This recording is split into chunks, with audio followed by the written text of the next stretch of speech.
Assalamu alaikum. Welcome to my YouTube channel Ibrahim English Academy. S.S.C English second paper. Question number 1 with clue for vocabulary and grammar. তো আজকে আমরা আলোচনা করব Barishal board 2020 প্রশ্নের number হচ্ছে 1 with clue নিয়ে। তো প্রথমে প্রশ্নটা আমরা একটু মনোযোগ সহকারে পড়ি এবং বোঝার চেষ্টা করি প্রশ্নে কি বলা আছে। 1 নম্বর, fill in the blanks with the words from the box. শূন্যস্থানগুলো পূরণ করো বক্স থেকে শব্দগুলো নিয়ে। You may need to change the form of some of the words. অর্থাৎ তোমার প্রয়োজন হতে পারে কিছু কিছু শব্দ পরিবর্তন করার প্রয়োজন হতে পারে। You may need to use one word more than once. অর্থাৎ তোমার প্রয়োজন হতে পারে একটা শব্দ একাধিকবার উত্তর করার জন্য প্রয়োজন হতে পারে। এবার বক্সে যে শব্দগুলো আছে এগুলোর প্রত্যেকটার অর্থ আমরা জেনে নিই। দিস মানে হচ্ছে এই বা এটা, ডিসগ্রেস ডিসগ্রেস, উইথ মানে হচ্ছে সাথে, ফরচুনেট ফরচুনেট মানে হচ্ছে ভাগ্যবান, ইন মানে হচ্ছে মধ্যে, হ্যাভ মানে হচ্ছে থাকা, দো মানে হচ্ছে যদিও, আর দা মানে হচ্ছে টিটা খানাখানি, অর্থাৎ এটা হচ্ছে আর্টিকেল। স্টোমাক মানে হচ্ছে পাকস্থলী বা পেট, আর টু হচ্ছে প্রিপোজিশন। আচ্ছা, এরপরে ডিসগ্রেস মানে হচ্ছে অর্থাৎ আশীর্বাদ নয় এরকম। Child labor is one of the biggest causes of the 21st century. তাহলে শিশু শ্রম হচ্ছে একটি সবচেয়ে বড় সমস্যা। শিশু শ্রম হচ্ছে একটি সবচেয়ে বড় সমস্যা বা সবচেয়ে বড় অভিশাপ।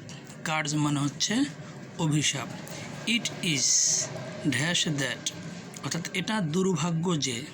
তাহলে দুর্ভাগ্য ইংরেজিটা হচ্ছে আনফরচুনেট, কিন্তু এখানে বক্সে দেওয়া আছে ফরচুনেট। প্রশ্নে আমাকে উল্লেখই করা আছে যদি প্রয়োজন হতে পারে যে কিছু কিছু ওয়ার্ড পরিবর্তন করে অ্যান্সার করতে হবে, সেক্ষেত্রে আমাকে পরিবর্তন করে আমরা নিয়ে আসলাম ইট ইজ আনফরচুনেট দ্যাট, অর্থাৎ এটা দুর্ভাগ্য। This has become very accepted, অর্থাৎ এটা গ্রহণ করা হয় বা গৃহীত হয় ইন আওয়ার সোসাইটি। তাহলে এখানে বি নম্বরের অ্যান্সারটা হচ্ছে একটা প্রিপোজিশন আসবে, সেটা হচ্ছে ইন আওয়ার সোসাইটি, আমাদের সমাজে। তাহলে এটা দুর্ভাগ্য যে এটা গ্রহণ করা হয় আমাদের সমাজে। Only poverty is responsible for, তাহলে সি নম্বর অ্যান্সারটা হচ্ছে this. Only poverty is responsible for this, অর্থাৎ একমাত্র দারিদ্র্যই এর জন্য হচ্ছে দায়ী। In a family of 5 or 6 children, অর্থাৎ একটা পরিবারের মধ্যে 5 জন অথবা 6 জন শিশু, দ্য প্যারেন্টস অর্থাৎ পিতা মাতারা বাধ্য হয়, তাহলে হ্যাভ টু সেন্ড, তাহলে এখানে অ্যান্সারটা আসবে হচ্ছে হ্যাভ টু সেন্ড, অর্থাৎ পাঠাতে বাধ্য হয় দেয়ার কিডস, তাদের শিশুদেরকে পাঠাতে বাধ্য হয় টু ওয়ার্ক, কাজ করার জন্য, সো দ্যাট যাতে করে they can fill their empty, তাহলে এখানে অ্যান্সার হচ্ছে স্টোম্যাক, অর্থাৎ তাদের খালি পেট যেন তারা পরিপূর্ণ করতে পারে, এ কারণে তাদের বাচ্চাদেরকে তারা কাজে পাঠাতে বাধ্য হয়। This poor and helpless children, অর্থাৎ এই গরিব এবং অসহায় শিশুরা আর রিওয়ার্ডেড উইথ, ভূষিত হয় অল কাইন্ডস অফ অ্যাবাউস, অর্থাৎ সকল প্রকারের নির্যাতনের তারা ভূষিত হয়, অর্থাৎ সকল প্রকার নির্যাতনের দ্বারা তারা শিকার হয়। যদিও, তাহলে যদিও ইংরেজিটা হচ্ছে though they work hard all day long, যদিও তারা সারাদিন দীর্ঘ সময় ধরে কঠোর পরিশ্রম করে কিন্তু তারা এই নির্যাতনের শিকার হয়।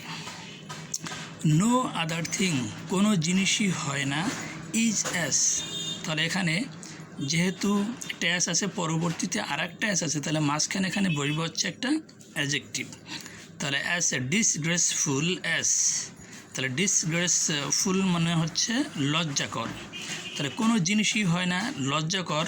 As a child abuse of a nation, একটা জাতির শিশু নির্যাতনের মতো কোনো জিনিসই হয় না লজ্জাকর।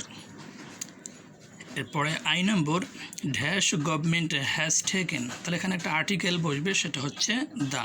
তাহলে the government has taken necessary measures, সরকার প্রয়োজনীয় পদক্ষেপ গ্রহণ করেছে। তাহলে এখানে একটা প্রেপোজিশন বসবে হচ্ছে টু চেক ইট, অর্থাৎ এটাকে বন্ধ করার জন্য। সরকার কিছু প্রয়োজনীয় পদক্ষেপ গ্রহণ করেছে এটাকে নিয়ন্ত্রণ করার জন্য। এবার দেখো নিচে প্রত্যেকটা অ্যান্সারের আবার বাংলা করে দেওয়া আছে, যেন তোমরা খুব সহজে পড়ে বুঝতে পারো। এ নম্বরে বলা আছে ইট ইজ আনফর্চুনেট দ্যাট, অর্থাৎ এটা দুর্ভাগ্য যে। তাহলে এখানে অর্থ অনুসারে আসবে হচ্ছে কি আনফর্চুনেট। তাহলে ইট ইজ আনফর্চুনেট দ্যাট, এটা দুর্ভাগ্য যে। বি নম্বর অ্যান্সার, এখানে একটা প্রেপোজিশন বসবে, সেটা হচ্ছে ইন আওয়ার সোসাইটি, অর্থাৎ আমাদের সমাজে। তাহলে এখানে অ্যান্সারটা হচ্ছে বি নম্বরে ইন। এরপরে সি নম্বরে রেসপন্সিবল ফর, এটা ইংরেজি হচ্ছে দিস, এ কারণে এখানে অর্থ অনুসারে আসছে দিস। রেসপন্সিবল ফর দিস, এটার জন্য দায়ী বা এর জন্য দায়ী। এরপর D number the parents dash to send, তাহলে কোনো কাজ বাধ্যতামূলক করতে হয় তখন সেক্ষেত্রে আমরা সাবজেক্টের পরে হ্যাভ বসাই, সে অনুসারে এখানে বসছে হ্যাভ। তাহলে the parents have to send, অভিভাবকদেরকে পাঠাতে হয়। আচ্ছা, এরপর হচ্ছে ই নম্বর দেয়ার এমটি স্টোম্যাক, অর্থাৎ তাদের খালি পেটে। এরপর হচ্ছে রিওয়ার্ডেড উইথ, মানে হচ্ছে ভূষিত হয়। দো দে ওয়ার্ক হার্ড, যদিও তারা কঠোর পরিশ্রম করে। এরপর হচ্ছে H number as disgraceful as, লজ্জাকর। দ্য গভর্নমেন্ট তাহলে এখানে একটা আর্টিকেল বসবে হচ্ছে দ্য গভর্নমেন্ট, সরকার। টু চেক ইট, অর্থাৎ এটাকে নিয়ন্ত্রণ করার জন্য। তাহলে এভাবে প্রত্যেকটা শব্দর অর্থ জেনে তারপর যদি আমরা প্রশ্নের উত্তর করি তাহলে আমাদের পরীক্ষার প্রস্তুতিটা খুবই ভালো হবে। পরীক্ষার প্রশ্ন পড়ে আমরা খুব সহজেই উত্তর করতে পারব। তো আজ এ পর্যন্তই, সবাই ভালো থাকো, সুস্থ থাকো, আল্লাহ হাফিজ।